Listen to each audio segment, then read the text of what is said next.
दिल्ली के लाल किले से बस 300 मीटर दूर मेट्रो स्टेशन के गेट नंबर 1 की पार्किंग के पास ट्रैफिक धीरे धीरे चल रहा था। एक Hyundai i20 car red light की तरफ बढ़ रही थी जिसमें 3 लोग बैठे थे। सब कुछ और दिनों की तरह नॉर्मल लग रहा था, लेकिन तभी कार के पिछले हिस्से में जोरदार धमाका हुआ। एक पल में गाड़ी के परखच्चे उड़ गए और पूरी जगह धुएं और चीख पुकार में भर गई। लोग भागते हुए नजर आए, किसी ने मोबाइल निकालकर वीडियो बनाना शुरू किया, कोई घायल लोगों को बाहर निकालने की कोशिश कर रहा था। जिस i20 कार में ब्लास्ट हुआ, इसके बारे में भारतीय मीडिया तरह तरह की खबरें चला रही है, लेकिन अब तक कोई भी साफ जानकारी निकलकर सामने नहीं आई है।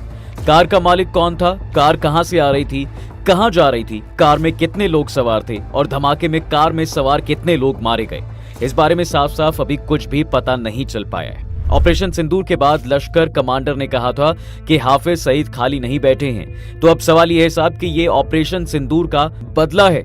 अगर आप सोच रहे हैं कि ये सिर्फ एक हादसा था, तो फिर सवाल उठता है कि हमारे सिक्योरिटी सिस्टम में इतनी बड़ी लैप्स कैसे हुई, कौन चूका और कैसे। चलिए सब कुछ बताता हूं।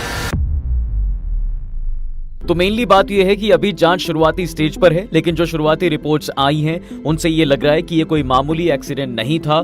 ब्लास्ट की तीव्रता और जो निशान मिले हैं वो किसी बड़े विस्फोटक की ओर इशारा करते हैं। दरअसल कुछ दिन पहले जो बड़े ऑपरेशन में करीब 2900 किलो विस्फोटक और हथियार मिले थे, इसका इस ब्लास्ट से कोई संबंध हो सकता है। शुरुआती जांच बताती है कि दोनों मामलों में कई चीजें मिलती जुलती हैं, जैसे इस्तेमाल की गई सामग्री और काम करने का तरीका। इसी वजह से सुरक्षा एजेंसियां अब ये पता लगाने में जुटी हुई हैं कि कहीं ये दोनों एक ही नेटवर्क से तो नहीं जुड़ी हुई हैं।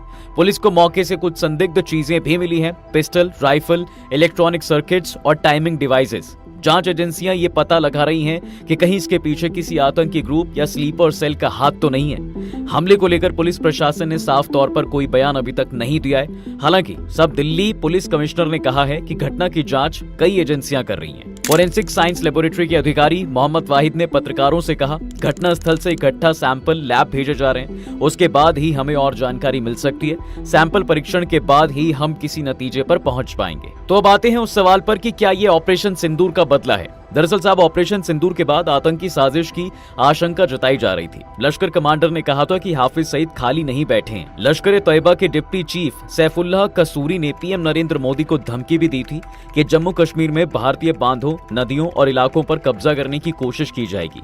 कसूरी ने खुलासा भी किया कि पाकिस्तान सरकार और सेना आतंकवादी संगठन को मुरीदके में अपने हेडक्वार्टर फिर से बनाने के लिए धन मुहैया करा रही है, जिसे ऑपरेशन सिंदूर के दौरान तबाह कर दिया गया था। इसके बाद 15 सितंबर को यूपी एटीएस ने सहारनपुर से बिलाल खान को गिरफ्तार किया, जिसने 4000 से ज्यादा फोन नंबरों से पाकिस्तान में अलकायदा के हैंडलर से संपर्क किया था।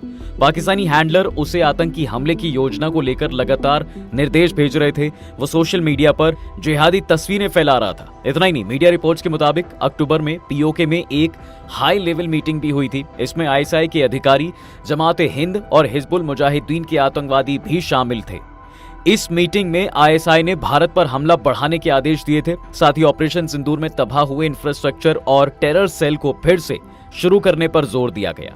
सैफ ने लश्कर की इस प्लानिंग को ऑपरेशन सिंदूर का जवाब बताया। लश्कर तैयबा वही आतंकी संगठन है साहब जो भारत में 2001 संसद हमले और 2008 मुंबई हमले के लिए जिम्मेदार है। खैर, कल के इस हमले का मास्टरमाइंड एक डॉक्टर और उसकी गर्लफ्रेंड हो सकते हैं। सुनने में अजीब लगता है, लेकिन सबूत कुछ ऐसा ही कह रहे हैं। दरअसल जम्मू कश्मीर पुलिस ने सोमवार सुबह ही जानकारी दी कि हरियाणा के फरीदाबाद से लखनऊ तक एक ऑपरेशन चलाकर 2900 किलो विस्फोटक जब्त किया गया है।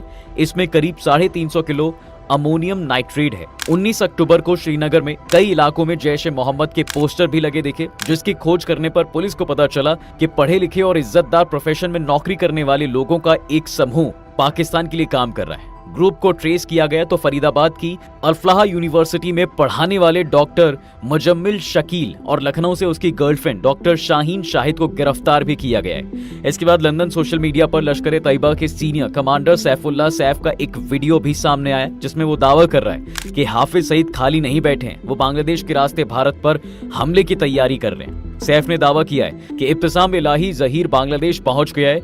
हिंदुस्तान उसे बांग्लादेश का राइट हैंड बता रहा है। वो बांग्लादेश में कश्मीर और फिलिस्तीन की बात कर रहा है। लश्कर के आतंकी बांग्लादेश के रास्ते भारत में घुसेंगे और पूरी दुनिया में मुसलमानों की आवाज बनेंगे। सैफ ने लश्कर की इस प्लानिंग को ऑपरेशन सिंदूर का जवाब बताया। ये वीडियो 30 अक्टूबर का बताया जा रहा है, जिसमें सैफ छोटे बच्चों को जिहाद के रास्ते पर चलाने और भारत के खिलाफ हथियार उठाने के लिए उकसा रहा है। रिटायर्ड लेफ्टिनेंट जनरल राज शुक्ला के मुताबिक इस हमले के बाद भारत को पूर्वी सीमा की तरफ भी सतर्क होना चाहिए। यूनुस खान वैसे ही भारत विरोधी बयान देते रहते हैं। भारत जिस तरह से पश्चिमी सीमा की सुरक्षा करता है, उसी स्तर पर पूर्वी सीमा की सुरक्षा भी बढ़ा देनी चाहिए। अब आखिरी सवाल कि कहां पर चूक हुई। देखिए, कहीं इंटेलिजेंस फेल हुई, कहीं एक्शन में देरी हो गई। एजेंसियों के बीच सूचनाएं घूमती रही पर एक साथ जुड़ ना सकी। लोकल पुलिस को हलचल दिखी पर खतरे की गहराई समझ नहीं आई। अलग अलग एजेंसियां अपनी अपनी लाइन में लगी रही, किसी ने पूरी तस्वीर नहीं देखी। जिन इलाकों में मूवमेंट चल रहा था वहां लोकल पुलिस को भनक ही नहीं लगी और जब तक सब कुछ जोड़ने की कोशिश हुई तब तक बहुत देर हो चुकी थी। बाकी आपकी इस पूरी वीडियो पर क्या राय है, कमेंट्स में जरूर बताइएगा। वीडियो अगर आपको पसंद आई है तो लाइक और शेयर करें और चैनल को जाते जाते सब्सक्राइब करना बिल्कुल ना भूलें।